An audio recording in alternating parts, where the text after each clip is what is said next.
Diqqat, O'zgidromet ogohlantirmoqda. Assalomu alaykum aziz tomoshabin. Tezkor xabar va yangiliklardan, birinchilardan bo'lib xabardor bo'lishni istasangiz, video ostiga bir dona like bosib, kanalimizga obuna bo'lishni unutmang.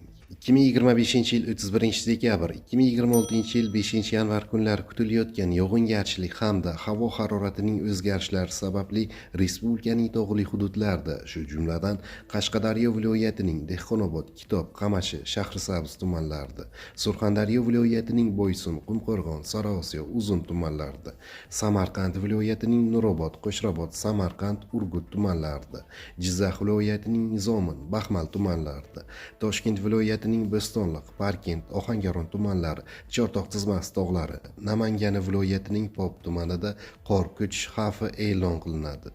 Tog'li hududlarda istiqomat qiluvchi fuqarolar, dam oluvchilar hamda tog'li hududlarda harakatlanuvchi haydovchilardan ehtiyotkorlik choralarini ko'rishlarini so'raymiz, deyiladi O'zgidrometning xabarida.